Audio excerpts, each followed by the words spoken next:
En esta ocasión vamos a desarrollar el tema sobre triángulos rectángulos. ¿Por qué se llama triángulo rectángulo? Se llama triángulo rectángulo porque uno de sus ángulos es igual a 90 grados. Entonces aquí tenemos el ángulo de 90 grados, el ángulo de 90 grados y el ángulo de 90 grados. Entonces se llama triángulo rectángulo porque uno de sus ángulos tiene 90 grados. Para desarrollar un triángulo rectángulo existen solamente dos estructuras que nosotros vamos a ver. La primera se llama el teorema de Pitágoras.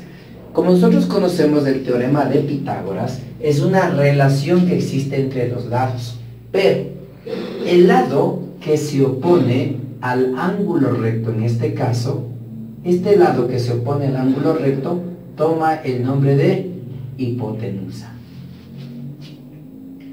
Y este lado toma el nombre de cateto. Cateto. ¿Qué le vamos a llamar? Cateto 1.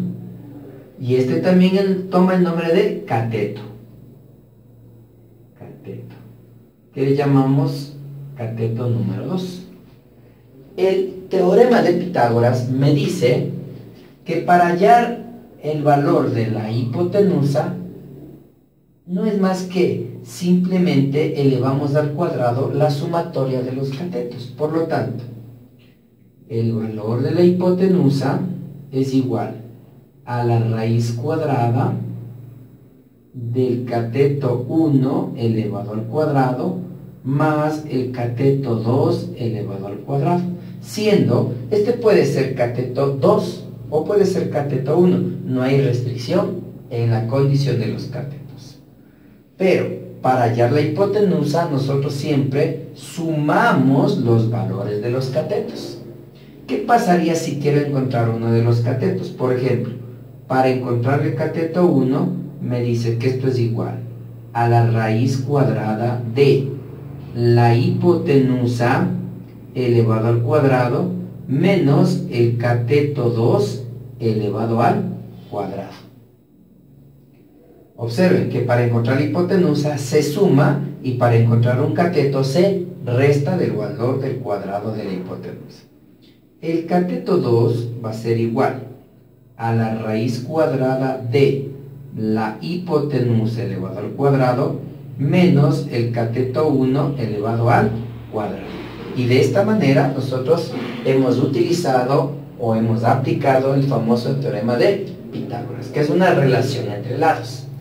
También la segunda condición me dice que vamos a encontrar las funciones trigonométricas. Y las funciones trigonométricas básicas son la función seno del ángulo, el coseno del ángulo y la tangente del ángulo. Como nosotros conocemos, la función seno es igual al cateto opuesto sobre la hipotenusa.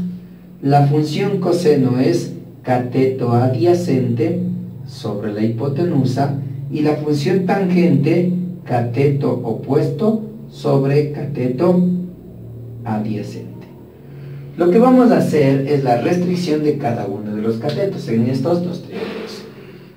Habíamos dicho que el lado que se opone al ángulo recto toma el nombre de hipotenusa. ¿Sí? Entonces, el valor de la hipotenusa para este triángulo es el segmento QS. Ahora, todo depende de con el ángulo que yo trabaje. Por ejemplo, si yo trabajo con este ángulo, que yo le puedo llamar el ángulo alfa, lo que quiere decir que si yo trabajo con este ángulo alfa, lo que está al frente del ángulo alfa toma el nombre de cateto opuesto. Y lo que está al lado del ángulo alfa toma el nombre de cateto adyacente. Veamos con este triángulo de acá. Si yo trabajo con este ángulo que yo le voy a llamar beta, ¿sí? Entonces no nos olvidemos que el lado que se opone al ángulo recto toma el nombre de hipotenusa. Por lo tanto, si trabajo con este ángulo que le hemos llamado beta, lo que está al frente del ángulo beta se llama cateto opuesto y lo que está junto al ángulo beta se llama cateto adyacente. Observemos la gran diferencia que existe entre este triángulo y este triángulo, que la parte o el segmento horizontal para este caso se llama cateto adyacente, porque trabajó con este ángulo. Para este caso la parte horizontal se llama cateto opuesto. La vertical, en cambio, en este caso es cateto opuesto y en el otro caso es cateto adyacente. ¿Qué queremos decir con eso? Que los nombres de cada uno de los catetos van a trabajar o vamos a trabajar en función del ángulo con el que yo me permita trabajar. Y de esta manera quedaría un poco más claro la estructura. Ya vamos a ver en otros videos la aplicación de estos conceptos.